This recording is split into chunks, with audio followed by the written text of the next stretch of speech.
আল্লাহর হাবিব সাল্লাল্লাহু আলাইহি ওয়াসাল্লাম আমাদেরকে কি পরিমাণ ভালোবেসেছেন। নবীজির 10 বছরের খাদেম হযরত আনাস রাদিয়াল্লাহু তাআলা আনহু থেকে বর্ণিত, সুনানে তিরমিজির রিওয়ায়াত 5595 নম্বর বর্ণনা। হযরত আনাস রাদিয়াল্লাহু তাআলা আনহু নবীজির কাছে বললেন, সাআলতুন নবী সাল্লাল্লাহু আলাইহি ওয়াসাল্লাম আন ইয়াশফা'a লি ইয়াউমাল কিয়ামাহ। নবীজির কাছে আমি আবেদন জানালাম, আবদার রাখলাম, ইয়া রাসূলুল্লাহ, কাল কিয়ামতের ময়দানে তো আপনাকে আমার খুব দরকার পড়বে, আপনার সুপারিশের আবেদন করছি, আবদার রাখছি।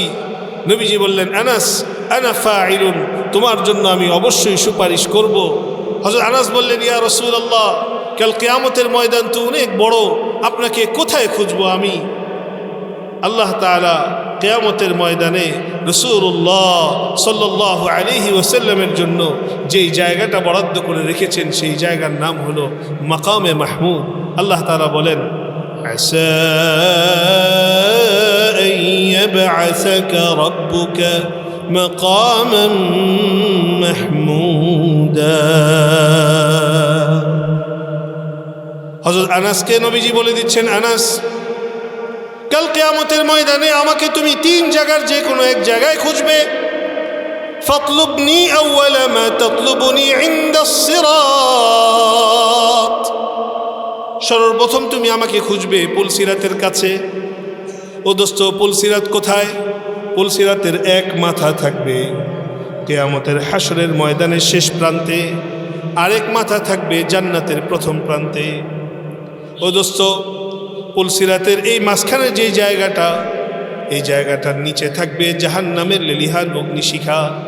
আল্লাহ রাব্বুল আলামিন বলেন, ওয়া ইন মিনকুম ইল্লা ওয়ারিদুহা কানা আলা রাব্বিকা হাতমান মাকদিয়া। এই পুলসিরাতের উপর দিয়ে প্রত্যেকটা মানুষকে জাহান্নাম পাড়ি দিয়ে তারপরেই জান্নাতে যেতে হবে। দোস্ত, এই পুলসিরাতের অবস্থা কেমন হবে? আল্লাহর হাবিব সাল্লাল্লাহু আলাইহি ওয়াসাল্লাম বলেন, আলাইহা কালালিব মিসলু শাওকিস সা'দান। এই পুলসিরাতের নিচে লোহার আংটা থাকবে। এই লোহার আংটাগুলো কেমন হবে? এই লোহার আংটাগুলোর মধ্যে চুম্বকের মতো ক্ষমতা থাকবে। চুম্বক যেরকম লোহাকে টানে, এই আংটাগুলো মানুষের গুনাহকে টানবে।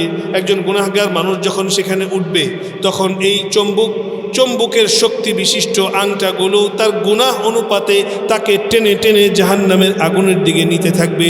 পুলসিরাত এক একজনের জন্য এক এক রকম হবে। কারোর জন্য অনেক প্রশস্ত হবে, কারোর জন্য খুব সংকীর্ণ হবে, কারোর জন্য চুলের মতো হবে, কারোর জন্য পুলসিরাত হবে চোখের পলকে সে পার হয়ে যাবে। এক একজনের জন্য পুলসিরাত এক এক রকম হবে। আল্লাহর হাবিব বলেন, আমার গুনাহগার উম্মতের সুপারিশের জন্য পুলসিরাতের মাথায় আমি দাঁড়িয়ে থাকব। আমার গুনাহগারের উম্মতের জন্য সুপারিশ করে করে তাদের জন্য জান্নাতের ফয়সালা আদায় করে নিব। 1 নম্বর জায়গা।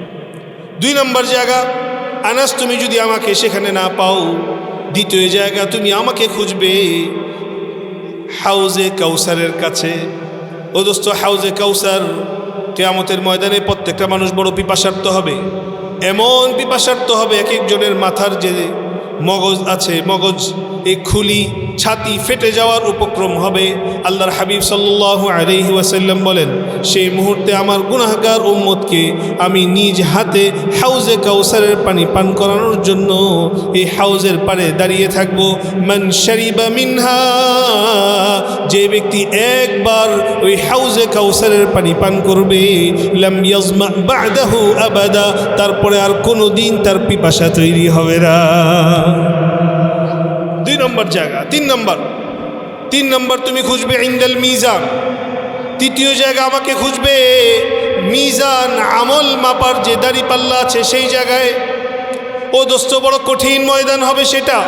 আল্লাহর হাবিব সাল্লাল্লাহু আলাইহি ওয়াসাল্লাম বলেন, আমার গুনাহগার উম্মতের আমল তো মাপা হবে, এক পাল্লার মধ্যে তার নেক আমলগুলো দেওয়া হবে। ফামান ইয়ামাল মিসকাল যাররাতিন খায়রান ইয়ারা ওয়া মান ইয়ামাল مثقال ذرة شرا يره প্রত্যেকটা মানুষ তার অনু পরিমাণ নেক আমলগুলো সেদিন দেখতে পাবে, পরিমাণ বদ আমলগুলো দেখতে পাবে। একটা পাল্লার মধ্যে নেক আমলগুলো দেওয়া হবে, আরেকটা পাল্লার মধ্যে বদ আমলগুলো দেওয়া হবে। মানুষের নেক আমল এবং বদ আমলের চূড়ান্ত হিসাব যখন হবে, বড় কঠিন সেই মুহূর্ত।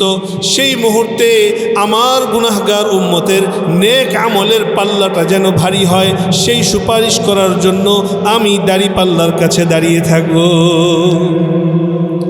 হযরত আনাসকে নবীজি বলে দিচ্ছেন, আনাস তুমি এই 3 জায়গার যে কোনো এক জায়গায় আমাকে খুঁজে পাবে।